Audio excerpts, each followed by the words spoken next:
9 number question में student इसमें दिया हुआ है so that each of the relation are in the set A is equal to x belongs to Z such that x is greater than equal to 0 and less than equal to 12। यानी set ए दिया हुआ है, पूर्णांक है और 0 और 12 के बीच का है। तो क्वेश्चन है कि सो दैट दिखावे ऑफ द रिलेशन आर को दिखाना है इन द सेट। इतना है, सेट एक दिया हुआ है, उसमें यह दिखाना है। दो क्वेश्चन है इस पर। पहलका में आर दिया हुआ है A B such that mod A minus B is a multiple of 4, और दूसरा में R is equal to A B such that A बराबर बी। इस दोनों रिलेशन में आपको दोनों रिलेशन के लिए साबित करना है कि यह दोनों रिलेशन इक्विवेलेंस रिलेशन है। लास्ट में एक लाइन लिखा हुआ है इज एन इक्विवेलेंस रिलेशन। तो शुरू वाला लास्ट वाला पढ़िए। शुरू वाला में कह रहा है so that each of the relation are, तब लास्ट वाला लाइन पढ़िए इज एन इक्विवेलेंस रिलेशन। यानी इस दिए गए सेट के लिए जो यह रिलेशन परिभाषित है 1 और 2 में, 9 के 1 और 2 में, साबित करना है कि यह दोनों रिलेशन इक्विवेलेंस रिलेशन होगा। आगे चलकर फिर इसमें दिया हुआ है कि find the set of all elements related to 1 in each case. दोनों केस में एक से रिलेटेड जो एलिमेंट होगा उसका भी एक सेट बनाकर बताना है कि एक से रिलेटेड कौन कौन होगा। ठीक है, क्वेश्चन समझ गए? एक बार अच्छा से फिर दोबारा आप देख लीजिए। साबित करना है कि रिलेशन जो है इस दिए गए सेट के लिए इक्विवेलेंस रिलेशन है, प्रूफ करना है। और दूसरा कि 1 जो है 1 से रिलेटेड दोनों केस में जो अवयव है उसका भी समुच्चय बताना है। तो स्टूडेंट क्वेश्चन नंबर 9 में सेट दिया हुआ है x बिलोंग्स टू z, यानी x पूर्णांक है, x का मान 0 से 12 के बीच का है, और रिलेशन भी दिया है A B such that a minus b बराबर मल्टीपल ऑफ 4। यानी a और b के बीच रिलेशन है, और किस आधार पे है? यदि दोनों का अंतर किसका मल्टीपल हो, 4 का मल्टीपल हो। तो इक्विवेलेंस रिलेशन इसको प्रूफ करना है। तो पहले देख लेते हैं रिफ्लेक्सिव है कि नहीं, सिमेट्रिक है कि नहीं, और ट्रांजिटिव है कि नहीं। तो पहले बात होगा रिफ्लेक्सिव पर। रिफ्लेक्सिव में क्या होता है कि सेम सेम रिलेशन में है कि नहीं देखा जाता है। तो सेम सेम का अंतर अगर मल्टीपल ऑफ 4 आ जाएगा तो सेम सेम हो जाएगा, क्योंकि यहां का रिलेशन क्या है कि अंतर 4 आएगा तो रिलेटिव होगा। तो सेम और सेम, यानी ए में से 1 घटाकर देखते हैं आएगा 0। तो 0 जो है किसका मल्टीपल है? Which is multiple of 4। इसका मतलब हो गया ए रिलेटिव होगा, और यहां पे आर जो हो जाएगा कौन रिलेशन हो गया? रिफ्लेक्सिव हो गया। अब स्टूडेंट हम लोग सिमेट्रिक देखेंगे। सिमेट्रिक के लिए क्या प्रॉपर्टी है कि ए बी को मानकर बी ए दिखाना होता है। मान लेंगे कि ए बी रिलेशन में है, तो अगर रिलेशन में है तो ए माइनस बी कौन सी होगा? Multiple of 4। उल्टा भी लिखे तो भी मॉड में है चलेगा, मल्टीपल ऑफ 4 ही होगा। अगर ए माइनस बी 4 का मल्टीपल है तो बी माइनस ए भी 4 का मल्टीपल ही होगा। ठीक है, ये समझ गए बात को? तो इसका मतलब उल्टा भी रिलेशन में रह सकता है, और रिलेशन जो हो जाएगा वो सिमेट्रिक। अब स्टूडेंट हम लोग ट्रांजिटिव देख लेते हैं। ट्रांजिटिव में क्या होता है? ए बी मान लेंगे, बी सी मान लेंगे, और ए सी दिखाने का प्रयास करेंगे। अगर ए बी रिलेशन में है तो ए माइनस बी किसका मल्टीपल होगा? Multiple of 4। B c relation में है तो बी माइनस सी भी मल्टीपल ऑफ 4। 1 हो गया, 2 हो गया, जोड़ देंगे 1 प्लस 2, बी और बी कट गया तो a minus C, multiple of 4 में मल्टीपल ऑफ 4 जोड़ेंगे तो ई भी किसका आएगा, ई भी मल्टीपल ऑफ 4 ही आएगा। तो इसमें मेन मकसद होता है कि ए बी बी सी मानकर ए सी के बीच रिलेशन देखना। तो यहाँ ए माइनस सी मल्टीपल ऑफ 4 आ गया, ए माइनस सी मल्टीपल ऑफ 4 आ गया, इसका मतलब ए सी भी रिलेशन में होगा, इसका मतलब ए सी भी रिलेशन में होगा। और रिलेशन क्या हो गया, आर इज ट्रांजिटिव।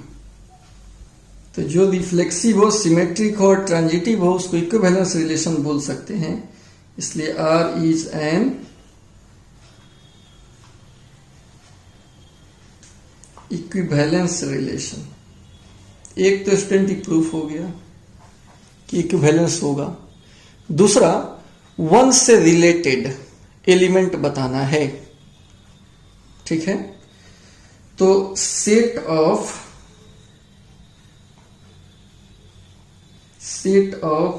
पेयर्स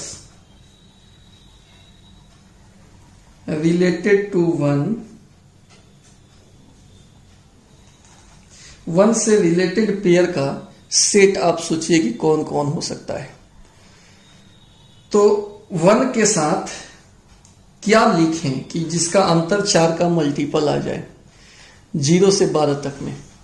तो 1 के साथ 0 नहीं लिख सकते, 1 के साथ 1 हाँ लिख सकते हैं, 1 में से 1 गया, 1 में से 1 गया, 0 है, 0 4 का मल्टीपल होता है, 4 का मल्टीपल 0 किसी का भी मल्टीपल हो सकता है, 0 को हम लिख सकते हैं 0 इंटू 4,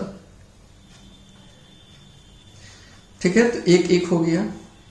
1 के साथ 5 लिख सकते हैं, 1 का 5, 1 में से 5 गया, अंतर कीजिएगा तो 4 का मल्टीपल हो जाएगा। यही शर्त ना है कि अंतर किसका मल्टीपल होना चाहिए, 4 का। तो आप बताइए स्टूडेंट, हमको 1 में से 5 गया, -4 आप सोचिएगा, तो यहाँ मोड लगा हुआ है, तो -4 का मोड +4, वो तो 4 का मल्टीपल है ही। -4 अगर रहता तो वो भी 4 का मल्टीपल है। मल्टीपल कहने का मतलब होता है कि अगर 4 से हम डिवाइड करें तो पूरा पूरा कट जाए, चाहे प्लस में चाहे माइनस में। तो 1 5 हो जाएगा। फिर 1 के साथ 4 का मल्टीपल के लिए 1 के साथ 5 के बाद 6 रखेंगे, 7 रखेंगे, 8 रखेंगे तो नहीं होगा, 9 रखेंगे तो 1 में से 9 गया, 4 का मल्टीपल हो जाएगा, 1 में से 9 गया 8, 8 तो 4 का मल्टीपल होता ही है। फिर 1 के साथ 13, 13 में से 1 किया 12, 4 का मल्टीपल हो जाएगा। लेकिन चूंकि यह सेट 12 तक ही है, सेट में x का वैल्यू 12 तक ही है, तो ई वाला हम नहीं लेंगे, क्योंकि जितना पेयर लिया जाता है उस सब पेयर का फर्स्ट या सेकंड मेंबर, दोनों मेंबर सेट दिए गए सेट का ही अवयव होना चाहिए। तो यहाँ पर तो 13 आ रहा था, इसलिए इसको हम नहीं लिए। तो इसलिए अब लिख रहे हैं सेट ऑफ एलिमेंट्स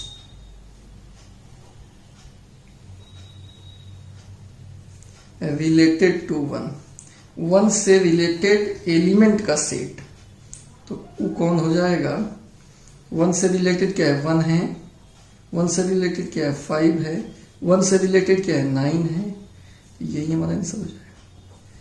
तो इस क्वेश्चन में 2 बात था, एक तो इसको आपको इक्विवेलेंस प्रूफ करना था जो कर दिए, दूसरा 1 से रिलेटेड एलिमेंट भी बताना था। अब आइए 9 का 2 नंबर, 9 के 2 नंबर में क्या है स्टूडेंट, पहले क्वेश्चन देख लेते हैं। तो क्वेश्चन में क्या है, क्वेश्चन में r बराबर a B such that a बराबर b, इसको भी आपको इक्विवेलेंस प्रूफ करना है और 1 से रिलेटेड एलिमेंट बताना है। तो इक्विवेलेंस के लिए क्या करेंगे, सबसे पहले हम कौन चीज चेक करेंगे, सबसे पहले हम चेक करेंगे रिफ्लेक्सिव चेक करेंगे। रिफ्लेक्सिव के लिए क्या होगा, जो 2 बराबर है वह इसमें रिलेटेड हो गया, रिलेशन बराबरी का है। चूंकि a और a के बराबर तो होता ही है, इसका मतलब a रिलेशन का सदस्य होगा, और इस प्रकार r जो हो गया रिफ्लेक्सिव हो गया। अब इसमें सिमेट्रिक देखते हैं। सिमेट्रिक के लिए क्या है, ए बी मान लिया जाता है, ए बी अगर रिलेशन में है तो ये बी के बराबर होगा, इसको b बराबर a हम लिख सकते हैं। तो इसका मतलब बी ए भी रिलेशन का अवयव हो जाएगा। जो दो को बराबर होगा वो दोनों रिलेशन में रह सकता है और रिलेशन सिमेट्रिक हो गया। अब स्टूडेंट एक लास्ट बचा इसमें ट्रांजिटिव। ट्रांजिटिव में मान लेंगे कि ए बी रिलेशन में है, बी सी रिलेशन में है। तो अगर ए बी रिलेशन में है तो ए और बी आपस में बराबर होगा, बी सी रिलेशन में है तो बी और सी बराबर होगा। ये 1 हो गया, ये 2 हो गया। फ्रॉम 1 and 2 ए बी के बराबर है, बी सी के बराबर है तो ए सी के बराबर हो जाएगा। इसका मतलब ए सी भी रिलेशन में रहेगा और रिलेशन क्या हो गया, आर इज ट्रांजिटिव। आर हमारा हो गया ट्रांजिटिव। तो जो रिफ्लेक्सिव सिमेट्रिक ट्रांजिटिव तीनों हो उसको हम लोग इक्विवेलेंस बोलते हैं। R is an equivalence relation. ये बात यहां प्रूव्ड हो गया, साबित हो गया। ठीक है स्टूडेंट। अब दूसरा, ऐसे ही इसमें जिस तरह लिखे हैं set of pair related to one, यहां लिखेंगे set of pairs related to one, one से रिलेटेड पेयर। तो वन से रिलेटेड पेयर केवल वन हो सकता है क्योंकि बराबरी क्या है, वन से रिलेटेड 2 नहीं होगा, वन से रिलेटेड 3 नहीं होगा, 1 से 12 तक में वन से रिलेटेड 1 ही होगा क्योंकि यह रिलेशन किसका है, बराबरी का, इक्वल का रिलेशन है। तो यहां पर इसलिए लिख सकते हैं set of elements related to one is equal to केवल एगो 1 होगा बस। तो इस तरह से ही बन गया। काफी इंपॉर्टेंट क्वेश्चन है। इसको आप अपना से भी बनाने का प्रयास कीजिएगा। एक बार इस वीडियो को देखकर फिर क्वेश्चन लिखकर आप अपना से बनाइएगा। ठीक है, समझ में आया कि नहीं कमेंट करके बताइएगा, और कॉपी पे फ्रेश आ रहा है कि नहीं ये भी बताइएगा। Thank you.